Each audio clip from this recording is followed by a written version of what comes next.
Jonathan was fascinated by magic. For as long as he could recall, it was something that undoubtedly enthralled him. Perhaps it was the enigmatic nature that drew him towards it. He remembered witnessing his first act of wonder on the streets when an old man had a random woman select a card from a deck. He could still recollect the old man's appearance. He had pale skin veneered with a river of frozen ripples across his face. His cheeks sagged to his chin as if pocketing small bundles of change. His eyebrows were white and bushy, veiling his eyes while complementing his dense mustache. He wore a classy suit, featuring a tasteful vest beneath. A golden chain looped precariously from his vest, disappearing behind the flap of his jacket. On his head he had a top hat which added to his already towering height. The woman appeared rather extravagant herself, donning a quite lavishing red dress with a brown fur coat, her brunette hair resting comfortably upon the fleecy collar.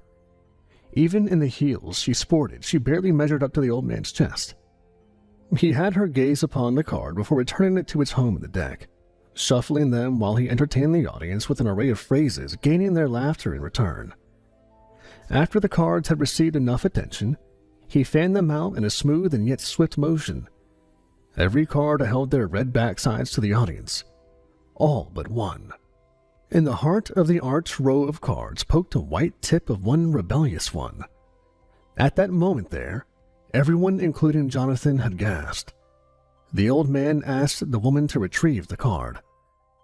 As she did, he inquired if that was the card she had selected, and regardless, right or wrong, he would later tell her something about the card she was removing. The woman procured the card, staring at it before slowly shaking her head in discontent. Jonathan remembered how he felt at that moment. He felt sorry for the old man and held his head down in dismay. However, the old man wasn't finished. He simply shrugged his shoulders feebly before asking the woman why she had taken 2 cards from him. Confused, the woman argued back that she hadn't. Yet the old man pressed on, ensuring that she in fact had taken 2 cards and that one was in her coat pocket. She was hesitant, but slowly she placed her hand in her pocket and immediately her eyes lit up. Jonathan's lit up as well, unable to gauge the possibility of the old man's act. The woman removed her hand from her coat pocket, and to everyone's amazement, a card was in it. The man once again asked if the card she now held, the 2 of diamonds, was the card she had selected. With quivering hands, she was speechless, simply nodding, producing an extended smile and showcasing everyone the card. Everyone around applauded, but the old man held up his hands to gesture silence. He notified everyone that he had vowed to inform the woman something about the first card she had selected. He asked her if the first card had been her original choice before selecting the second one. She was speechless again, holding one hand to her mouth. After a few seconds, she claimed that it was, but that it was something she had decided in her thoughts. It was at that moment the crowd burst into a thunderous applause, even louder than before. The old man's lips curled into a satisfied smile, and he issued a long, leisure bow. After that day, Jonathan was forever instilled with captivation. From then on, he recognized that a magician is what he wanted to become. Jonathan witnessed that act 3 years. From that moment on, card tricks were the tool he toiled with, anxious to create a routine of his own that would have crowds applauding in amazement. Of course, this was all a pipe dream, if anything. He lived with his mother in a rather run-down part of the city. His father had passed some years ago when he was too young to remember. His mother had claimed that he died from stress, of working so hard at the shoe factory, barely keeping their heads above water to make ends meet. They were just shy from being dirt poor, and with his father gone, the weight of that burden now resided on his mother, who worked long-hour shifts. Jonathan tried to pull his own weight to assist his mother, functioning as a paper route boy. Every morning, well beyond even the slightest glimmer of light, he would wake up to meet his boss, Mr. Garrett, at a stand down the corner.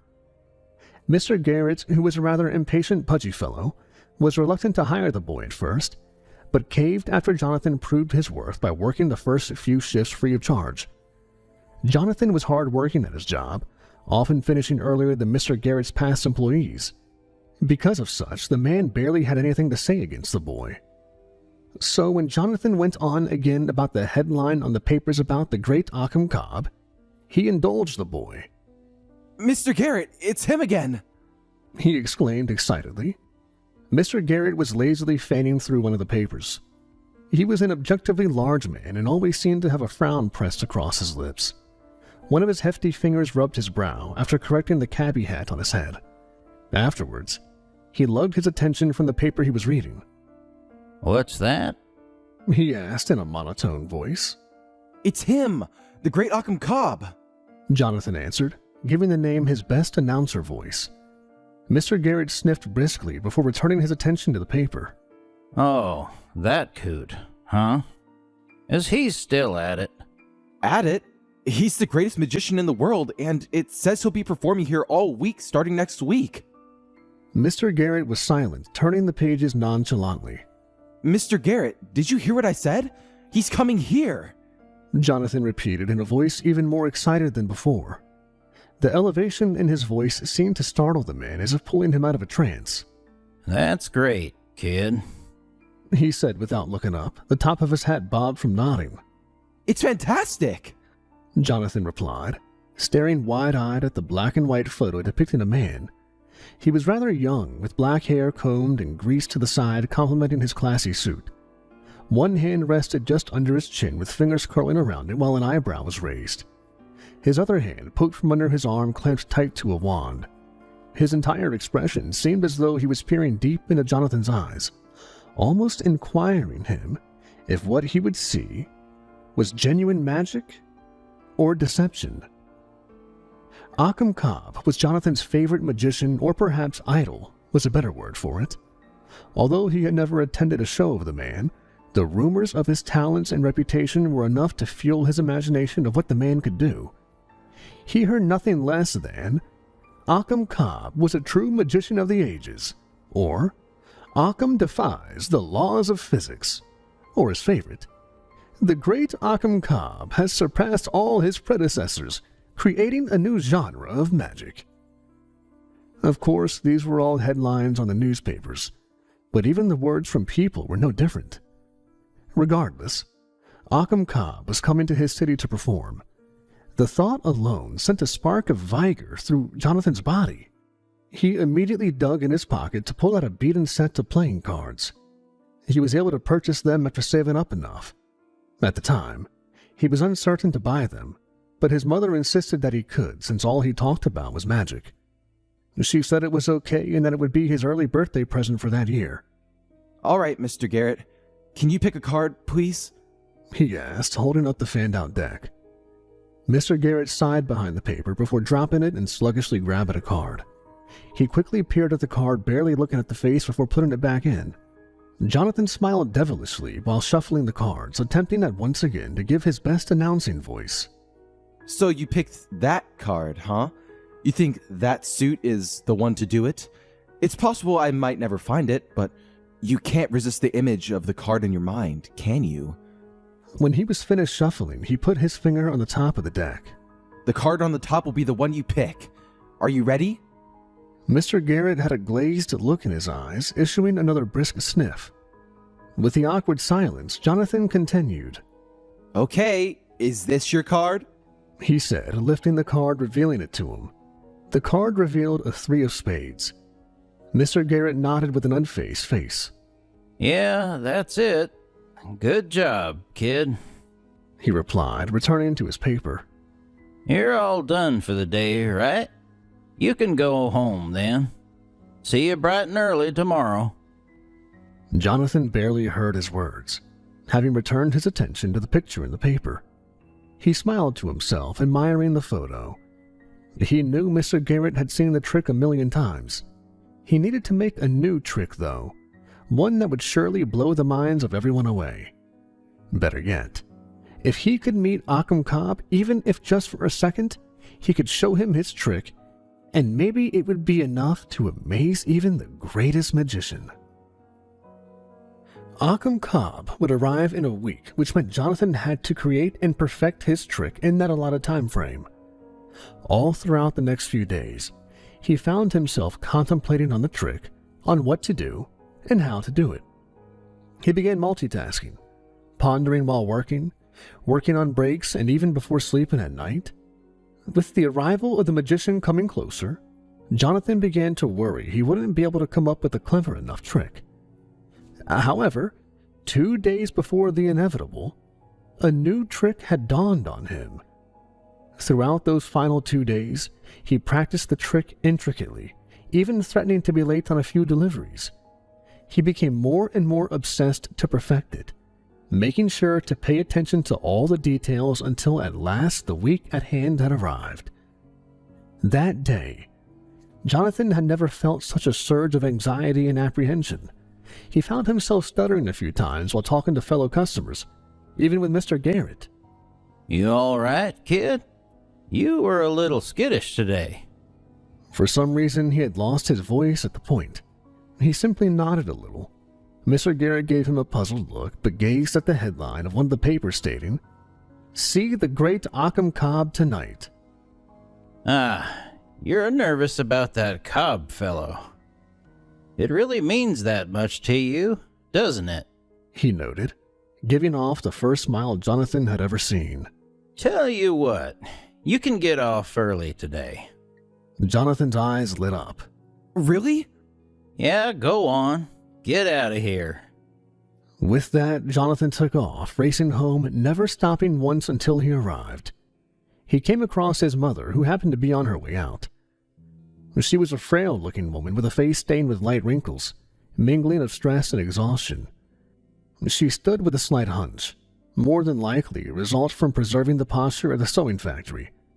A few strands had managed to escape her poorly sustained bun falling across her weary eyes. They widened when they recognized the boy running up to her. Jonathan, what are you doing home so early? Mother, you wouldn't believe it. He said excitedly, half out of breath. She shook her head in complete confusion, holding up a hand to her head. Slow down, child. Catch your breath first. He smiled, pausing for a second before attempting to repeat the news. Occam Cobb, Mother. He's here tonight performing. She closed her eyes, rendering a soft sigh of relief before giving off a sheepish reply. That's wonderful, Jonathan. I thought something terrible had happened. No, it's the greatest thing ever. Well, that's good. Why don't you head inside? I started to warm up some soup for dinner. I've got to head in for my next shift. Well, Mother, I was wondering if it was maybe possible for me to go? His mother halted, giving off another long sigh. Jonathan, we've talked about this before. I don't mind when you play with your cards or tricks as long as it doesn't interfere with what's important. What's important right now is our home and the money we get to keep it. We can't just throw what little we have on just anything, especially not just to watch another person. Our priority is for the things that can keep us alive. You understand that, don't you? Jonathan felt his heart grow heavy. His eyes fell to the ground slowly. You understand? Yes, I understand, Mother. Good. One day, you will get over all this magic and you'll look back at this moment and realize that this was the right decision. She said, issuing a light kiss on his forehead. Afterwards, she parted ways, disappearing down the street. Jonathan felt his eyes grow watery. A few tears escaped, rolling down his cheek. He quickly rubbed them away. His appetite had diminished, not caring for the meal his mother had prepared for him. Instead, he began walking down the street with his head still lowered. Along the way, he could see a man with a tall pole lighting the candles of street posts. Around him, the skittering of paws could be heard from the stray cats that ran amok. The sky grew cooler and darker, the streetlights becoming his only guide in the darkness. In the distance, he could see another set of lights brighter than the area around. Upon inspecting, he could tell it was coming from the city's grand theater where Occam Cobb would perform. he made his way towards the building, observing the large crowd of people flooding slowly inward.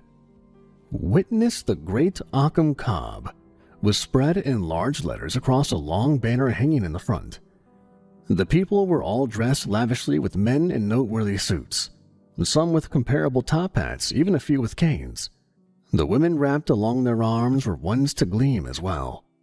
They glowed with gorgeous dresses, coats of the most extravagant fur, and jewelry that pirouetted every movement in the light. They muttered among themselves while the line traversed forward to a man at the door accepting their tickets. The people were about to witness the performance of a lifetime, he thought to himself. Unfortunately for him, he was left to simply speculate on what marvels he would be missing out on. After several more minutes, the crowds had subsided, completely contained within the wide structure. The air around had reverted back to its ensnaring stillness.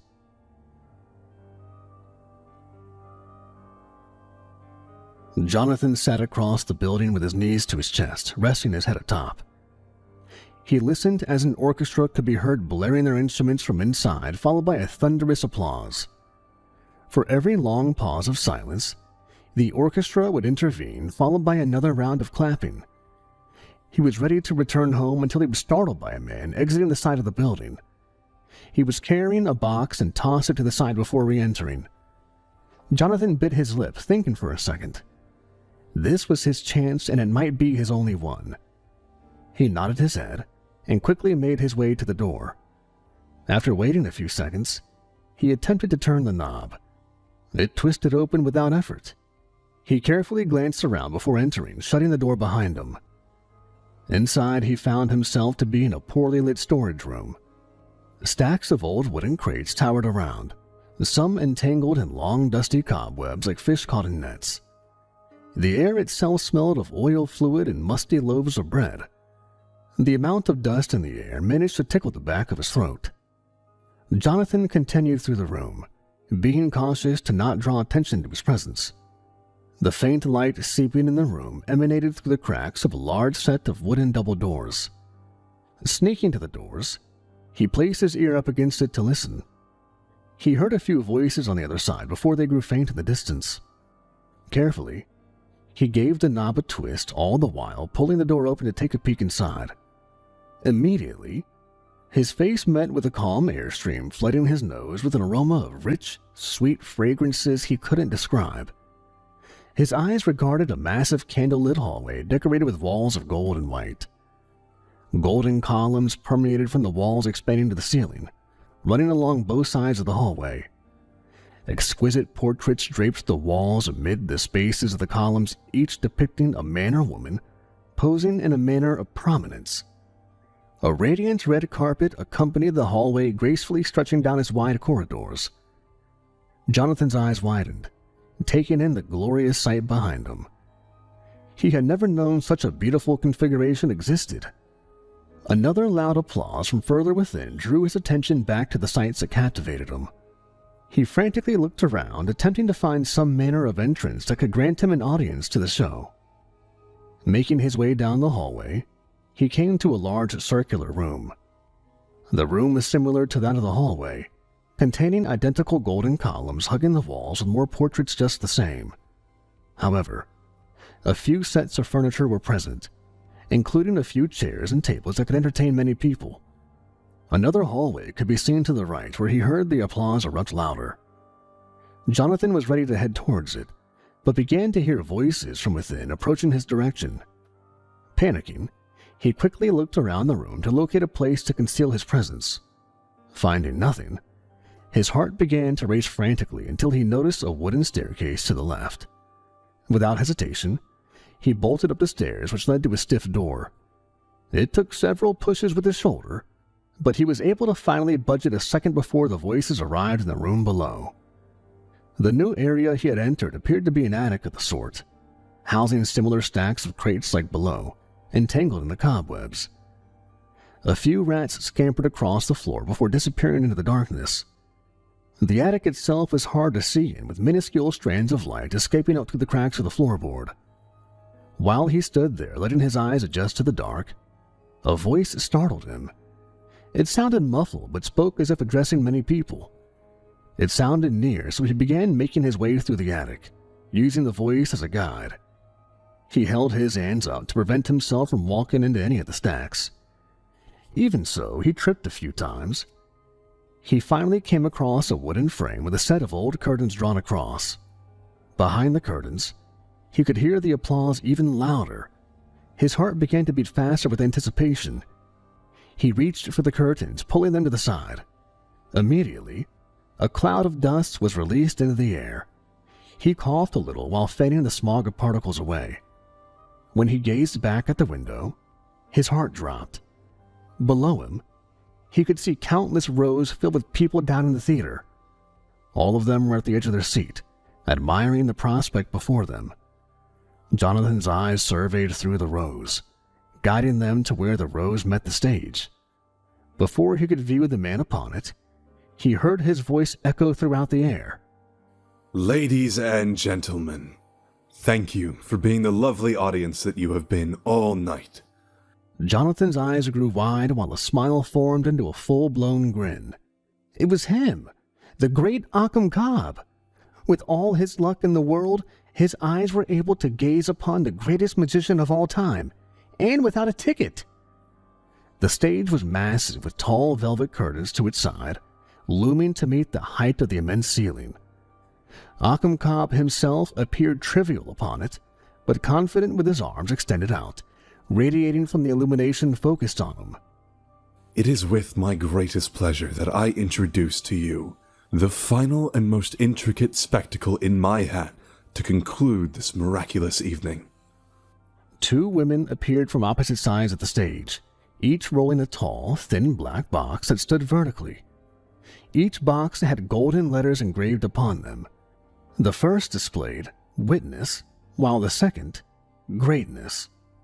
They placed the boxes at opposite ends of the stage. At that moment, the orchestra erupted in a loud, ambitious melody. Ladies and gentlemen, what you are about to witness is an act so simple, so mind-blowing that it must be viewed twice to believe it. Imagine, for a second, the idea of being in two places at once, all under a single second, to be in one location and then a next in the blink of an eye. The orchestra increased its tempo to further amplify the moment. It was working. Jonathan was leaning closer, eager to see what impossible feat he was describing. Below, the audience could be seen doing the same. I am proud to present the Occam Transporter. The audience rendered another loud wave of applause before immediately dying down, eager to hear how the trick would work. Behold, behind me you see my two lovely assistants have brought forth unto you 2 boxes. He exclaimed, holding up 2 gloved fingers. To your left, He gestured to the box labeled Witness. I will step inside and enclose myself within that box. He turned his attention to the one on the right. I will attempt to transport myself from the first box into the next in just 1 second. The crowd began to murmur among themselves in dissatisfaction. He paused before curling his fingers onto his chin, similar to that of the newspaper photo. I can tell that some of you have your doubts. In fact, I think some of you think that I, the great Occam Cobb, can do better. Well, you're right. A long chain emerged from the ceiling hovering above the left witness box. What if I told you that I can ante up the stakes and lift the box containing me and drop it? That's right, ladies and gentlemen. I will plummet to my doom if I cannot indeed transport myself from that container to the next. Jonathan bit his lip in discontent. He did not like the sound of this act. The audience seemed to feel the same way, issuing a light clap, all the while murmuring among themselves. And if that wasn't enough, the box I will be contained in will be secured with a lock. One of his assistants gracefully paraded the lock in the air. At this moment, the audience grew even more rowdy. The magician extended his arms outward. Without further delay, He exclaimed, and immediately turned around, facing the left box. His smiling assistant opened the door for him. He walked inside the tight box, facing the audience inside. His assistant shut the door. His voice, although muffled, could still be heard within. Now, my lovely assistant will apply the lock to the box. At his cue, she applied the large padlock to the box's door. She will now attach the chain to my case. Again, she moved on cue, climbing a small ladder brought out. At the top, she attached the chain to the box's top ring. When she climbed down, she removed the ladder. The chain began to hoist the box high into the air. Everyone at the moment was dead silent, including Jonathan. A series of knocks could be heard coming from within the case. I assure everyone that I am still within the box. Please ensure that you do not pull eyes away. Not even for a second, or you dare to miss the opportunity to... He continued before pausing. Witness. At that last mutter of the word, the chain released, plunging the box swiftly to the ground. Everyone gasped out in fear as it fell shattering into many pieces. However, the moment the box touched the ground, the door to the second box swung open. Greatness, the magician exclaimed, finishing his sentence from before without delay. It took a second for the audience to register what had happened, yet when they did, they quickly erupted in a thunderous applause louder than ever conceived that night. Many of them rose to their feet, clapping and cheering as they did. Jonathan clapped as well from his position, filled with a mixture of reverence and angst. He had done it, performed the impossible, and amazed with true wonder. The magician smiled gracefully, taking the hand of his assistants, rendering both a light kiss. Afterwards, he issued a bow. The curtains began to gracefully descend, but stopping when he held up a hand. Ladies and gentlemen, I informed you earlier that the trick would happen so quick that you would need to see it twice. So, how about it? Would you? The applause died with the crowd murmuring among themselves before sitting down quietly. I thought as much. However, I, being the great Occam Cobb, couldn't simply lull you into watching the same trick exactly. Oh no. As always, the stakes must be raised. So that's why I am giving one of you the lucky opportunity to be the one transported, he exclaimed, extending his arms outward again.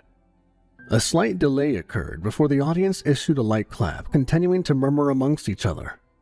Who dares to leave this world in a second and return in another? He asked, pointing his finger among the seating. One of his assistants rolled another case in, setting it in front of the broken shards of the last box. The new box had the same word, witness, engraved across it. Again, Jonathan bit his lip. What he would do to be a part of that act.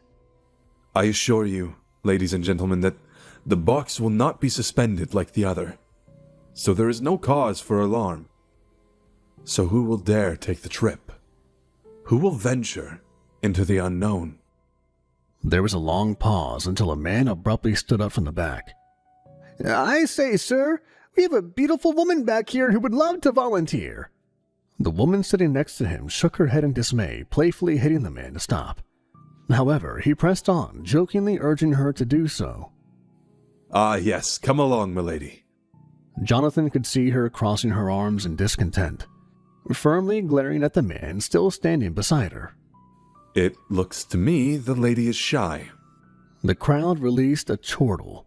Jonathan could see the woman sinking into her seat from embarrassment. Perhaps. A round of applause will grant her the courage she needs, he requested, clapping his hands together. The audience followed suit, applauding. The woman began to blush before finally conceding. She stood up, making her way to the stage. The magician helped her up the small set of stairs, planting a kiss upon her hand once she was safely up. She was beautiful with short locks of blonde hair. Her white dress glimmered in comparison to the jewelry athwart her neck. Her thin figure was very much apparent from the firm press of the dress. And what do I have the pleasure of calling you? Carol, she responded, blushing. Well, Carol, it is truly A pleasure to make your acquaintance, the magician said, issuing another small kiss to her hand. She blushed harder at this notion. Now, Carol, he said, guiding her over to the first box. You saw here how the trick works. I am going to place you into this box, wave my hands, and in a mere second, you will get to experience firsthand the Occam Transporter, he said, gesturing to the box on the right.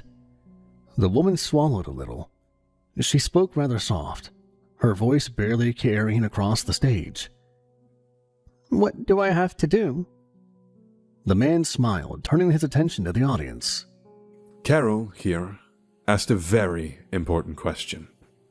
She asked, what will she have to do? And I tell her, as I tell you, nothing. Nothing, my dear. All you have to do is enter that box, and I will do the rest. Are you ready? She swallowed again before giving a light nod with a sheepish smile. Okay, then, he responded, guiding her closer to the left box. The orchestra began playing their aspiring music once again. Once the woman was in front of the door, he opened it and helped her in. Immediately, he shut the door and began knocking against the box with his fist while addressing the audience. This struck Jonathan rather odd. It was possible it was just a coincidence, but the knocks almost sounded identical to the ones earlier. He quickly shook it off, though, ready to see if the great magician could fulfill his promise. Ladies and gentlemen, witness, he yelled, pointing to his assistant to open the other box's door. Greatness! She opened the door, and as promised, the woman appeared on the other end. The assistant helped her out of the box, and the audience erupted into another thunderous applause. Strangely, though, the woman held her hand up to the air as if everything around was too bright. She almost appeared dazed. The magician briskly walked over to her, taking her hand. Ladies and gentlemen, Miss Carol. The audience continued to applaud. He took a bow while still holding her hand. The woman smiled weakly before being guided back down the stairs. Jonathan curiously watched as she continued to appear dazed before finally being guided back to the gentleman she was seated with. With that, the magician took one final bow, with the echoing of applause still roaring. The curtains made their descent soon after, fully concealing the stage. The audience below began making their way to the exit to the theater. Jonathan leaned back from the window, contemplating the last few moments he has seen. He felt a smile slowly form across his lips. After waiting for the lingering crowds to leave, he made his way back down the stairs. In the room below, he ensured no one was around before entering it again. It was marginally quiet. He could hear some of the voices of the people from outside faintly through the walls. This was his moment, he thought. This was his opportunity to see the Occam Cobb. His luck had already presented the rare opportunity of catching the most breathtaking magic act ever conceived, and was sure it hadn't ran out yet. Jonathan crept down the hallway leading further into the building. The hallway led him to a much larger room, almost similar in length, but clearly the lobby. At the end, a man was sweeping the floor, guiding the dust towards the set of doors to the entrance of the theater. His back was to Jonathan, allowing him to shuffle through the lobby to the hallway parallel. This new hallway curved around towards the direction of the stage. Coursing through it, he came to a door marked Backstage. After carefully peeking through it and finding it safe, he continued through the other side. Behind the door, the path was dark. Only 2 wall candles lit the way, the ones next to him and the others at the end. The hallway was unlike the other ones. In the light, the walls were adorned with many rough cracks in its dry wooden features. The air back here was cool, as if the wind from outside was coursing in. He could hear the small skittering of feet which suggested the presence of rats. Jonathan sighed softly and began to venture through the corridor. A few times along the way, he felt something brush against his foot. At the end of the hallway, he came across another door. The candlelight was dim, but its rays managed to illuminate the words across the door just enough. "Performers only," the sign read. Jonathan pushed open the door. Inside, he found clothing racks with an abundance of outfits hanging from them. A variety of suits hung layered tightly together on several of them, while a plethora of dresses hung from others. The tight cluster of clothing made the room feel almost suffocating. He moved past them and was led to a more open part of the room. To the side, he could see a large full-body mirror up against the wall. A thin desk sat next to the mirror, sporting a chair set aside as if someone had recently left it. Piles of papers filled the top of the desk along with a very peculiar set of gloves. Jonathan slowly approached the desk, recognizing the gloves. His fingers grazed across them, feeling the smooth silk of the fabric. Afterwards, he turned his attention back to the room around. Hello? Mr. Occam Cobb, sir? The air was silent as ever. He sighed softly to himself, realizing he had missed his opportunity. He started to make his way back, but stopped when he heard a voice answer him. Yes? How can I help you, young man? Immediately, he sprung around, and to his amazement, there stood the great Occam himself. He was a much taller man in person with a thin frame. His black, silky vest hugged tightly against his body, with the sleeves of his white button shirt rolled up to his elbows, his arms crossed. His eyes leered back with a quizzing nature while his sharp chin was raised. Jonathan noticed how the colors of his eyes differed, one being blue, while the other appeared hazel brown. For a second he was speechless, still surprised by his sudden appearance and the fact he was viewing the man he held as an idol. Well?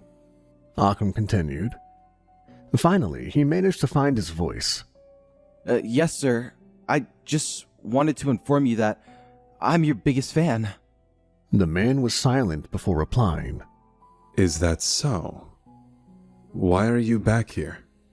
Jonathan grew quiet again, trying to find the right way to answer. After seeing this for a minute, the man's eyes warmed up.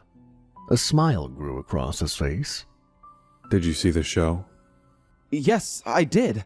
Well, I saw the last act. And it was spectacular. The smile grew larger on the man's face. just from your reaction, I can tell you're quite the magic lover. Am I right? Jonathan nodded excessively, smiling greater than ever. More than anything, I want to become a great magician, just like yourself, sir. Occam seemed pleased with this statement, lowering his arms and inviting the boy further in the room. What's your name, my boy? It's Jonathan, sir. Tell me, Jonathan, what kind of acts draw your attention the most? He asked, taking a seat on the chair. Well, right now, I've been using cards for my tricks. Ah, playing cards. Believe it or not, I began my career with playing cards as well. I used to entertain people down on the streets. It seems like it was only yesterday. As you can see, I've come a long way from then. And you can too. You think so? Of course, lad. Everyone makes their humble beginnings from one walk of life or another.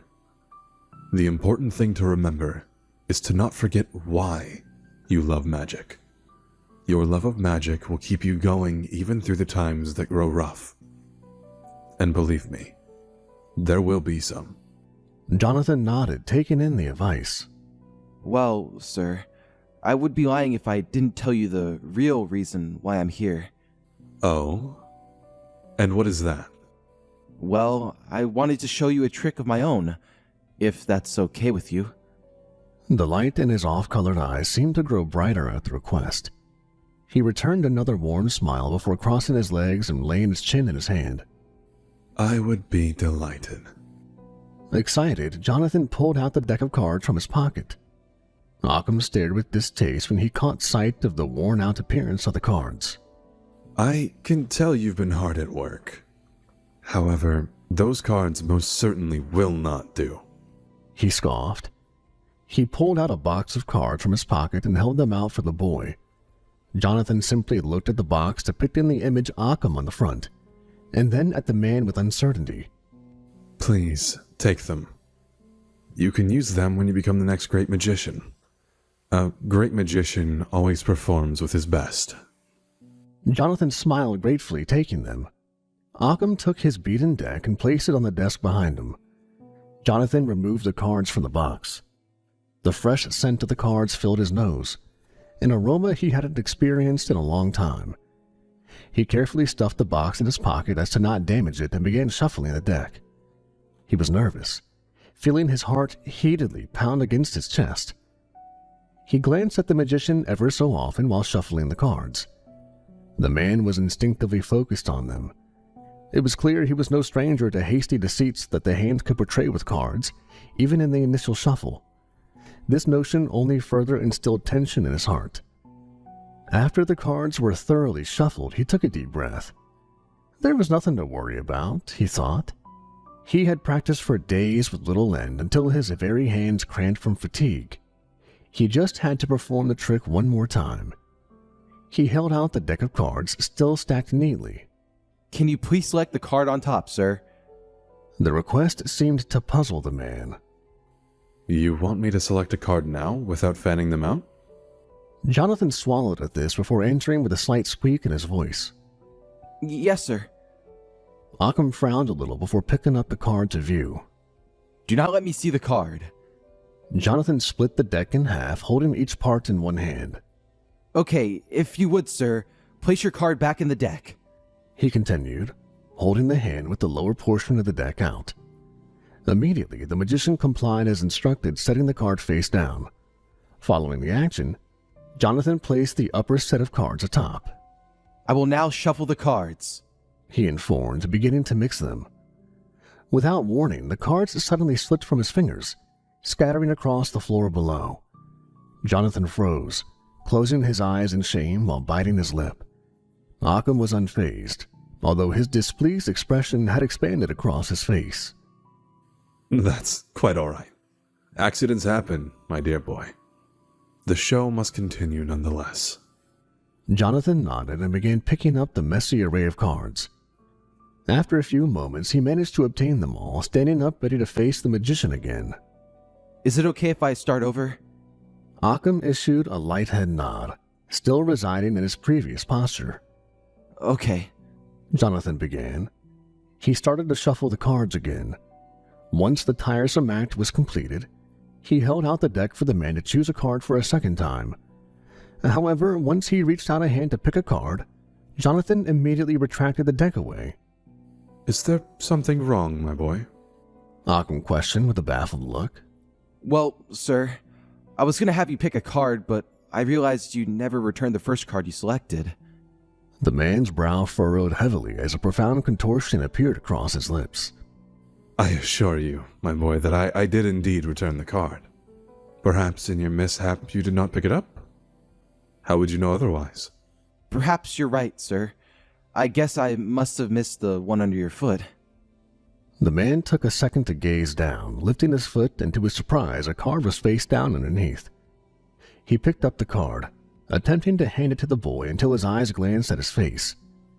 His brow lifted and a heartfelt smile cultivated athwart his lips. He produced a warm laugh, almost uncontrollably for what felt like several long minutes to Jonathan. Unsure what to do, Jonathan simply stood there. My boy, that was a very interesting and yet bold act, dare I say. Very tricky indeed. It was Jonathan's turn to smile then. How did you derive such trick? Well, when I learned of your coming, I knew I wanted to make a special trick just for you, but I knew it had to be a clever one. However, when I tried to think of one to create, I couldn't.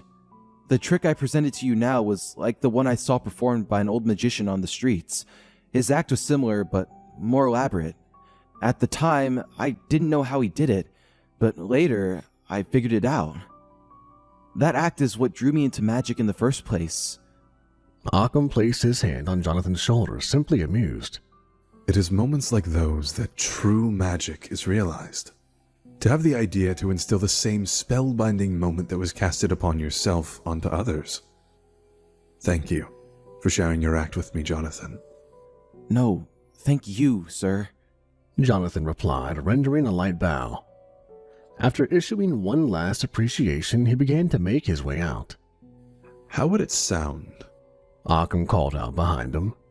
to learn a new trick or two from me? Immediately, Jonathan sprung around. Learn a new trick? From you? The great Occam Cobb? That's right. I can take you under my wing and teach you prevailing tricks to showcase for everyone you know. While I'm still in town, that is. Sadly, I depart at the end of the week. But I'm confident that you can master such rudiments in time as you did so in preparation for an audience with me. What do you say? Jonathan gave an answer without hesitating. Of course, I would love to. Thank you, sir, for the honor. With a pleased look, Occam beamed. Excellent, my boy. Simply make your return every evening as you did so tonight, and I will instruct upon you a new trick for you to rehearse. Yes, sir. I won't let you down. Jonathan replied. His eyes began to look at the ground, though. Yet, how will I get past the ticket man?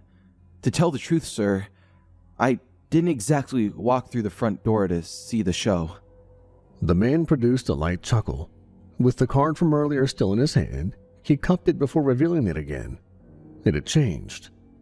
Use this, He said, handing it to Jonathan. Jonathan glanced at the object. The card was much larger with a picture of Occam Cobb with his arms stretched out. Above his picture, the words "All Access Pass" stood bolded out. Show that to the doorman, and he'll let you in without a fuss. You can even view my show again. All of it, this time, from the front row seat.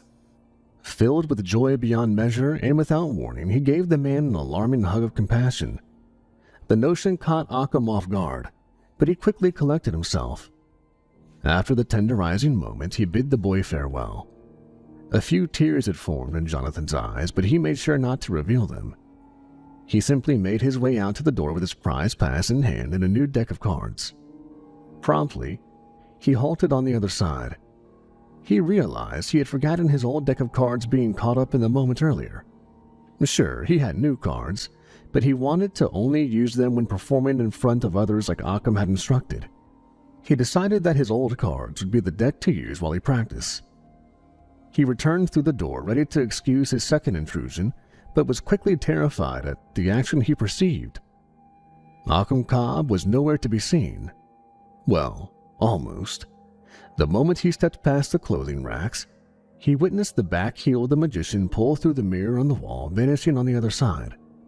The mirror's reflective surface rippled from the action momentarily prior to settling back into its flat appearance. Jonathan was starstruck, frozen in terror and astonishment. Rubbing his eyes for a second, he stared at the mirror, which simply offered back his reflective, confused expression. Had he really seen such an act? Cautiously, he approached the mirror, hesitantly holding out a hand. He flinched for a second when it touched the surface, having expected his hand to pass through, but instead it only met the hard surface. Now he was very confused. It shouldn't have been that far-fetched. He was in fact dealing with the great Occam Cobb, the greatest magician, right? Yet, despite trying to convince himself of this ordeal, a deep sensation sat at the bottom of his stomach, fabricating an unpleasant vibe. As if what he had witnessed wasn't enough, something else threw him off. Emitting from the mirror, at least what he thought was the source, was the slightest breeze of cool air. It was as if a window was cracked open, or rather it felt more like someone was softly blowing cool air in his face. The breeze felt odd when it met against his skin. Its chilly winds not only felt icy, but it was accompanied with the slightest tickle. It felt like someone was softly dragging the tips of their fingers across his cheeks, as if carefully caressing his skin. A sharp shiver quickly pulsated through his body. The thought of an unseen figure standing before him was quite eerie, but it was impossible. He shook the thought off and grabbed his old deck of cards before swiftly making his way out and back home. The next evening, Jonathan was eager to return to the theater. Upon finishing his work, he immediately bolted to the building without stopping home. He opted to not inform his mother about the past and knew she would be working her usual long hours. At the theater, Jonathan could see another large crowd of people waiting in line for the door. They looked at him funny when they saw him join among them. Obvious his attire was nothing in comparison to theirs. He didn't care, though. Unlike them, he had an all-access pass and a guaranteed front row seat. When he reached the door, the ticket man gave him the same questioning look. Jonathan proudly presented him the pass, which still made the man stare at the boy with a suspicious expression for having it. However, he eventually let Jonathan through, who was then escorted by another gentleman. The man led him through the main lobby he recognized from the previous evening. The other guests inside were talking amongst themselves while admiring the interior decorations. A few gave snobbish glares at him. Jonathan was taken through a set of large double doors leading to the main theater seating. The room appeared much grander than when he was in the attic above. On the ground, he could see just how extraordinarily high it really was for the ceiling. He wasn't able to tell then, but now he could clearly note the rows of seating elevating the further back they stretched. The stage was massive as ever and almost intimidating up close, but it was beautiful nonetheless. To the far right next to the stage, Jonathan saw the musicians, mumbling among themselves and tuning their instruments. The conductor was an elderly man standing upon a perch beaming instructions to a few of the players. Jonathan was led to a seat in the center of the rows. He thanked the man and proceeded to sink into the seat. It was surprisingly comfortable with a soft cushion. He smiled to himself, still not believing where he was. After several long minutes, everyone eventually had found their own seats. And soon after, the orchestra began to play, signaling the beginning of the show. Occam Cobb emerged from the backstage smiling and then bowing. For a moment, his eyes caught Jonathan's and he rendered a slight nod in his direction. From then, the show went on as planned, with Jonathan breathlessly watching all the performances conducted. After the show, Jonathan returned to the backstage to meet Occam. The magician was there and instructed a new trick for him to learn as promised. This continued throughout the week, with Jonathan practicing hard on his newly learned tricks when he could. He returned every evening to watch the show and later performed the trick he was taught in front of the magician to receive any necessary critique. One evening, after Jonathan's time with Occam had expired, he lingered behind. He hadn't forgotten about the strange event he had witnessed the first night. Furthermore, he was too afraid to question the magician about it, fearing he might anger him. Instead, Jonathan wanted to witness the magician conduct the act in its entirety. After viewing many of his shows, he began to suspect the Occam transporter was tied to the event. He remembered the series of knocks Occam did and realized that he did so every time for that particular performance, and it was always done in the same manner. Jonathan just needed to see it one time to confirm his theory. Hiding behind one of the clothing racks, he peered inside the room. Inside, the man was simply reading the newspaper. An hour or two went by, and Jonathan's legs began to feel a sharp cramp of pain from standing so long, but he ignored the pain. He needed to see this. Finally, Occam checked his pocket watch. Afterwards, he took up his dress jacket, pulling it on, ensuring it was properly fitted. From there, he approached the mirror. He issued 2 quick knocks near the top, followed by a delayed one in the middle. Next, he issued 2 final knocks slightly lower below the first 2. Jonathan watched in bewilderment as the man took a step into the mirror until his entire body had disappeared. The mirror rippled momentarily before settling into its solid stance like before. He couldn't believe it. He was right. The knocks were the same. It was how he was able to transport himself on the stage. He walked up to the mirror, seeing his reflection stare back in amazement. A light, cool breeze met with his face. Once again, he felt a chill fall down his spine until feeling the gentle brushing across his skin.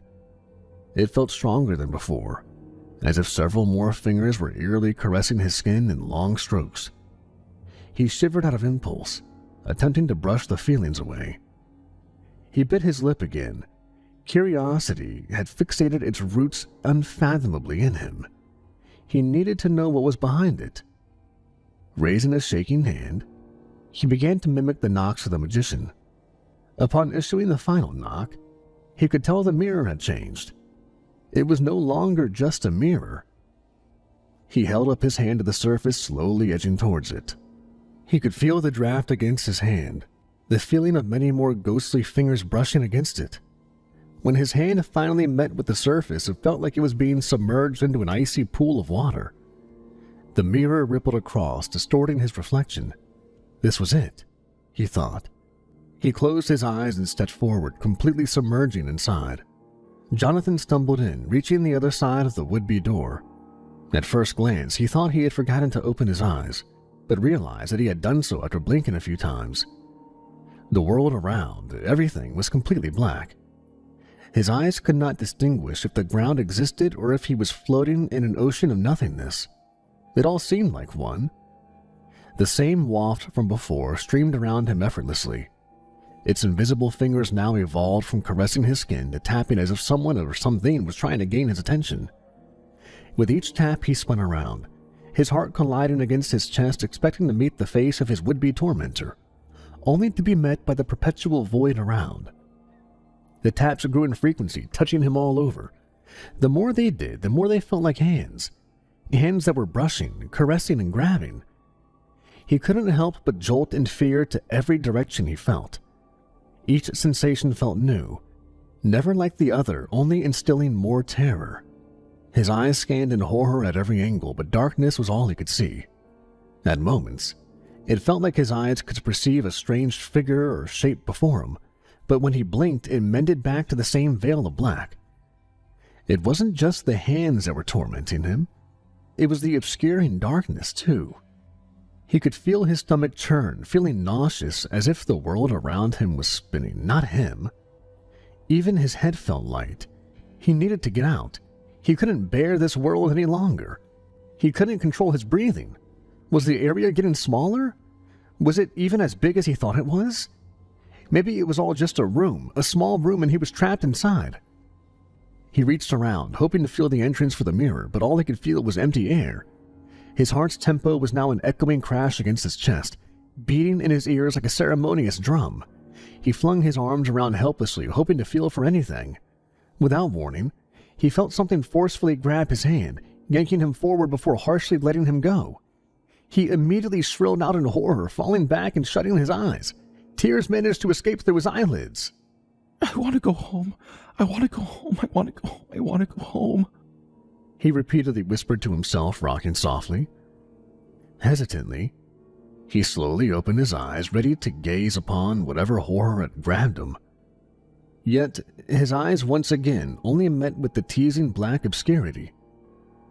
He wanted to believe nothing was there, but his senses had their own agenda, filling his mind with horrid anomalies in the abyss before him.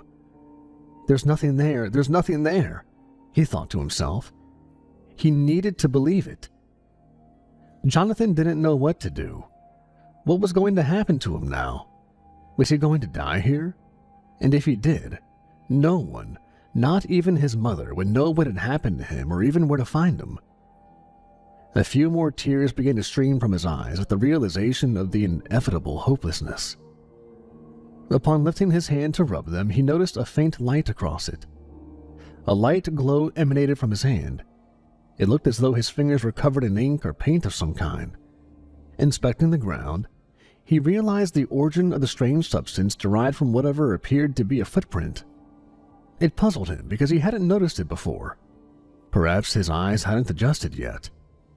Looking even closer, he realized there were more footprints in a trail heading away from his location. It was Occam Cobb. It had to be him, he thought. A feeling of relief came to him, eager to find the magician. At this point, he didn't care if the man would be angry with him. He just wanted to get out of this place. He made his way forward, following the footprints. They curved in odd directions, but continued to stretch onward. It felt like hours had passed as he followed them. By now, Jonathan finally realized that the tormenting hands had ceased. He wasn't sure why they had or when exactly their foreign touches had stopped. Maybe it was something to do with the substance he accidentally touched? Did the stuff somehow keep them at bay? It felt like more time had elapsed, and Jonathan was beginning to feel impatient, anxious to get free. The more he pressed on, the more he believed he would catch a glimpse of Occam ahead, but he never did. While walking, Jonathan couldn't shake the feeling that he wasn't alone anymore. It felt like something was watching him from the shadows, something with a malicious intent. He didn't know why, but it felt as if whatever was watching him wanted to inflict harm upon him. A few times he couldn't help but turn his head at what he thought were very faint whispers. They were so faint he couldn't decipher them, although he caught one word: stay. He was beginning to feel hopeless again until something ahead caught his eyes. He could barely make out the silhouette of a figure in the distance. It took a minute for his mind to register. It was Occam. Without thinking, he called out, hoping to attract his attention. Mr. Cobb! Mr. Cobb, wait! It's me! It's Jonathan! However, he already began to disappear. Tears started pouring out of his eyes at the realization that he was crossing back over to the other world. The world he knew. He would be trapped for sure. He attempted to race to the man's location, still yelling. In response to hearing the boy's voice, though, Jonathan heard a collection of frightening roars. He could feel their vibrations against his skin.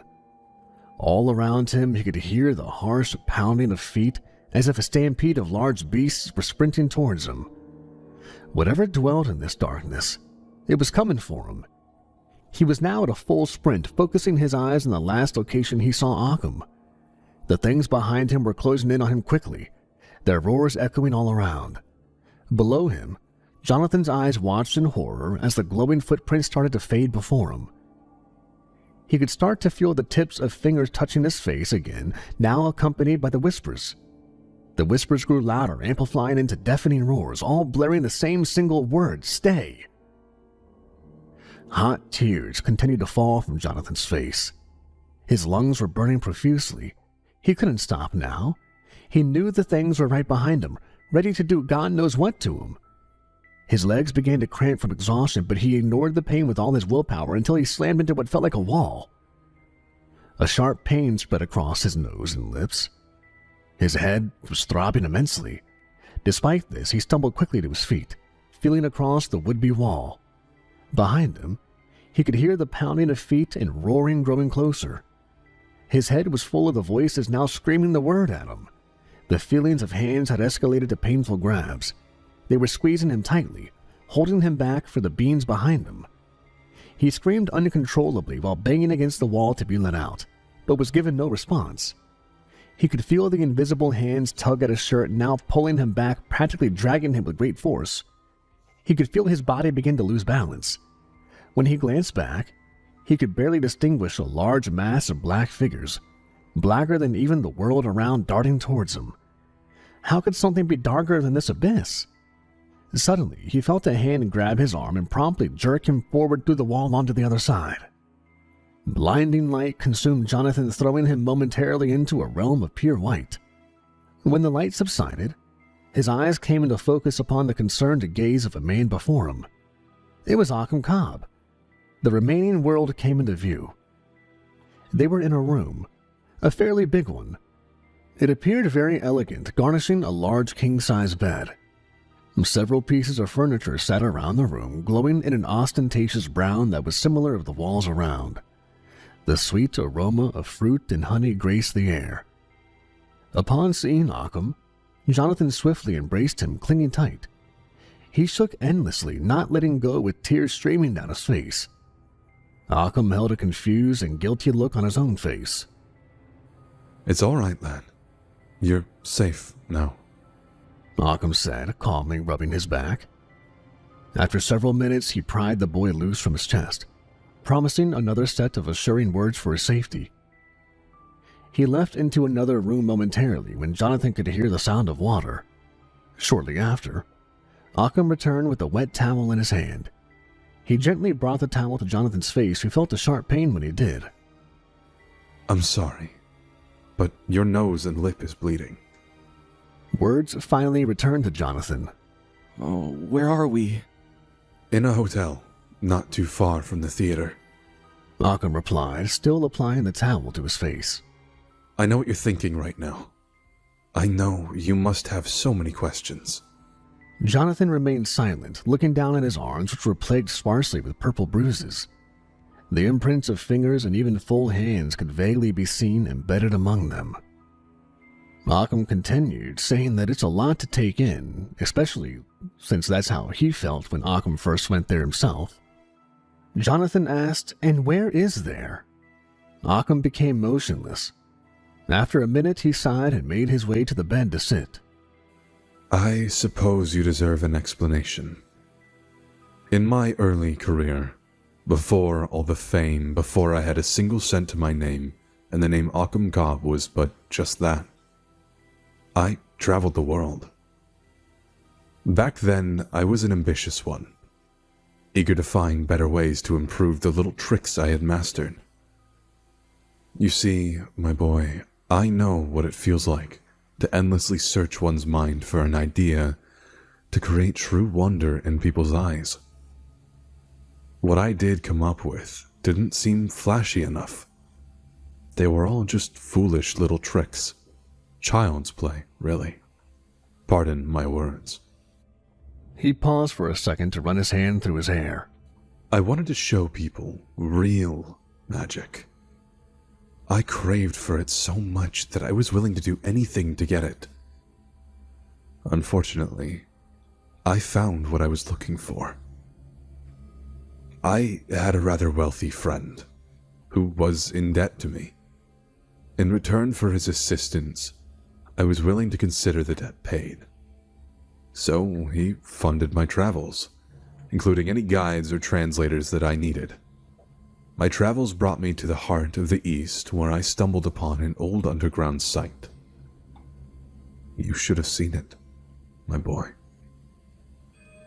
It was truly magnificent, almost like an underground city going on for miles. We could have spent a year down there and still barely cracked the surface of learning all of what truly was there. A smile was across his face when he explained this, but it soon faded. Then we found the library. With my translator, we learned what the place was and who had created it through the library's recorded texts. The place used to be the home of cultists who worshipped and conducted rituals down there. I, of course, wasn't interested in any of that. What did interest me were the incantations they conducted. The cultists were able to perform miraculous things. They were able to cloak themselves, bend the elements, even open doors to other worlds. I should have heeded my guide and translator's warnings. But like the fool I was, I didn't want to hear it. I coerced them to reveal the secrets onto me. After that day, everything changed. Oh, I wish I could correct that fateful day. I learned a great deal of dark magic at that time, some of which you have seen in my performances.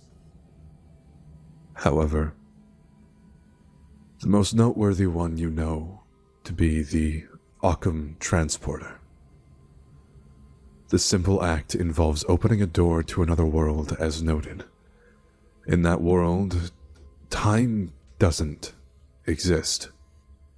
It normally takes me what would be about an hour's time to traverse from one door to another in that world. But back in this world, a mere second is all that elapses. You've experienced this world for yourself. You've felt its exceptionalism, haven't you? Jonathan swallowed hard at the mention of this. The door to that world can be opened by rendering a series of knocks in a unique pattern. This pattern derives from the ritual conducted by the cultists. I don't understand. Why would they want to enter a world like that? If you recall, I mentioned that the cultists conducted their rituals and worshipping in the underground city. They worshipped what they referred to as the Teneborsi. roughly translated as the dark, shadowy ones. A strong shiver quickly crept down Jonathan's back. His memory dawned on the figures he had seen earlier before Occam managed to pull him back. He was grateful his eyes were not able to view them clearly, but even so, the image of their obscure forms, even darker than the world itself, still brought faint tears in his eyes. In that world, the Teneborsi dwell. In the texts, we found out they taught the earlier cultists how to use dark magic. In the end, the cultists began to worship the beings. In return for their knowledge, the cultists conducted sacrifices to them. Sacrifices? What kind of sacrifices? Occam paused for a moment before continuing on, ignoring the question. I began the study of the arts, learning as those cultists of past had done so. Soon, I was able to devise a way that would suit a performance in front of audiences without divulging the fact that I really was using magic. I don't understand. I saw you in that place. Those things noticed me, but they didn't notice you. Trust me, lad. They did more than notice you. Teneborsi are a greedy bunch, lad. They would sooner fight amongst themselves to obtain their prize. They act as simple observers, only in the beginning. When the time is right, they pounce, trying to beat the other from reaching their target. Jonathan gulped ever harder. They don't notice me because I veil myself in the same manner as the cultists. They had special material so that beings would know who the sacrifice was. I had this material applied to all of my clothes, although it doesn't last very long. I've done the same with my shoes. I'm sure you noticed my glowing footprints. Jonathan took a second to glance down at them. A brutal bunch. But those people were cunning enough to use special incantations in their footwear. This allowed them to find their way back from the darkness. There you see. Now you know all my secrets. True, but there's just one thing you haven't answered. Occam's frown returned, knowing the question already. The sacrifices. Am I right? Jonathan simply nodded. The magician took another long, solemn sigh. I am not a madman. I assure you. What I do without choice and in complete discontent. A few tears started to swell up in his eyes. The veil from my clothes, it only lasts a short time. A tear began to roll down his cheek. And those things, they cornered me one day. They threatened to... What they would do to me, I cannot put into words. His face was now in his hands, and he was bawling out in tears. Jonathan didn't know what to do, but for some reason his body reacted, placing his hand on the man's shoulder for comfort. They asked me to send the others in my place. If I did so, I could use the realm for whatever I please. More so, they would leave me unharmed. How did you... Jonathan began to ask, but stopped in his words, realizing the answer for himself. That's right, my boy. The second part of my transporter act. When I ask the audience to volunteer, I'm really asking for a sacrifice to those fiends. Jonathan backed away from the man. His thoughts sprung on all the people he had witnessed volunteer for the act. He even recalled wishing he could be a part of the act. What happens to them? I don't know. The cultist texts only mentioned that they couldn't take the light of our world. It's too bright for them. I simply know that people enter that world, but what returns in their place isn't a human being anymore. Another shiver fell down Jonathan's back. What do they want? At that moment, Occam gave Jonathan the most frightening look he had ever seen from the man. It was a look of pure uncertainty. I do not know. The awkward silence between the two lasted for minutes before Occam finally rose to his feet. He walked over to a table in the corner and proceeded to pour himself a glass of bourbon. The silence continued as he sipped on the glass, slowly staring off into space. Finally, Jonathan spoke out, unable to cope with the quietness. You should stop this.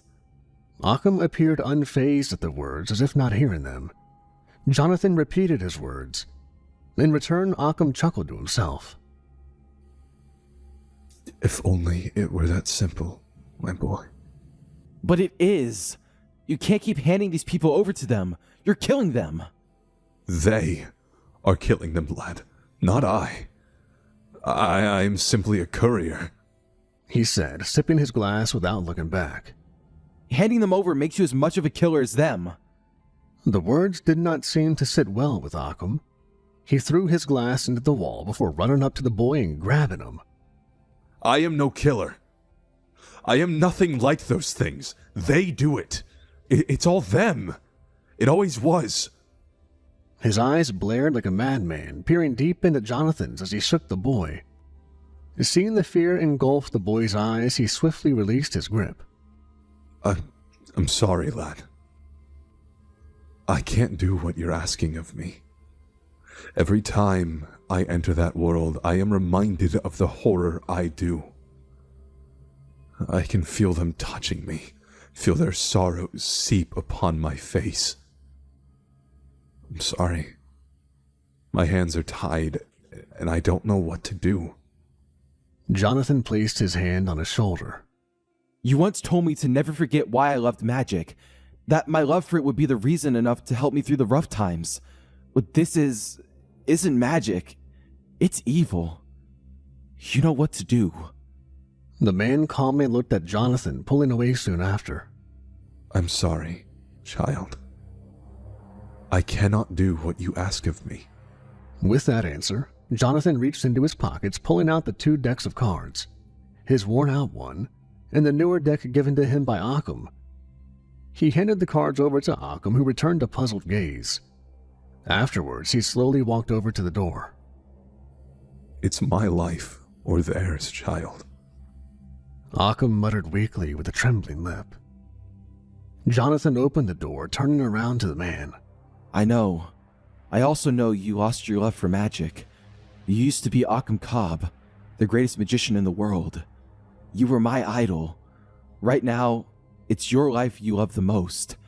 If this is where magic takes you, then I'm done with it, he said coldly, shutting the door behind him, leaving the man alone. He took his time walking home. While he did, he recalled the words his mother pushed on him the days before. She knew one day he would get over magic. And somehow inside, he knew she would be right, but deep down, it wasn't the reason he thought it would be for. The following day, the paper's headline read, "The Great Occam Cobb's final performance will be held tonight." It's the last day to see your idol. You going to it, kid? Jonathan shook his head softly. No, I think I'm over him. The answer gave Mr. Garrett a puzzled look. He was ready to question the boy further on it, but Jonathan had walked away to complete his work. Mr. Garrett soon shrugged the matter off and returned to reading his newspaper. The following day, Jonathan was met with an alarming headline. "The Great Occam Cobb Vanishes." The headline caught his attention, and he began reading the article out loud. Occam Cobb, known as the greatest magician of our time, set out to perform his final show over the evening. The magician has been doing well, selling out tickets to all his shows for the entire week. His performances dazzled audiences with never-before-seen marvels. His most noteworthy one, the Occam Transporter, had audiences baffled beyond belief. However, events took a turn when the famed magician elected to transport an audience member, having already done so by himself. Audiences were thrown for a loop when Cobb elected to enter the box again instead of the selected volunteer. Even stranger, the audience was surprised when the magician never appeared in the other box as prior depicted. At first, the audience thought it was a joke, But when the magician never appeared after several minutes, people began to worry. As of now, local officials are investigating. If anyone has information on Occam Cobb's disappearance, they are to contact local authorities immediately. Shame of a thing indeed. Sorry about all that, kid. Mr. Garrett replied, overhearing him read the article. Jonathan didn't respond. He had done it, he thought. He defied them. He felt a small smile form across his lips. He was a true lover of magic after all.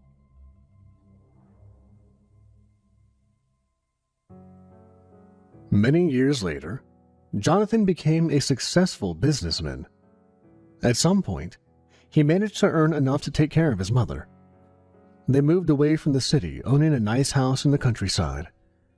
His mother, who no longer had to work long hours, spent most of her days attending the garden of the house. One day, Jonathan was in the city for business. While passing an old newspaper stand, he caught sight of the headline, "Be amazed as a man claiming to be the once great Occam Cobb performs tonight." The article struck Jonathan odd, but he shrugged it off, believing it to be a man honoring the legacy of Occam. Later that night, he decided to watch the show for old time's sake. That evening, he sat in the middle row. It wasn't as close as the seat he had as a child, but it was close enough. The show began with the orchestra blaring their ambitious instruments like he remembered. He smiled to himself, the moment bringing back nostalgic memories. Immediately after the instruments began playing, a man emerged upon the stage. He looked vaguely familiar. It wasn't until he stepped clear into the light that Jonathan could see him.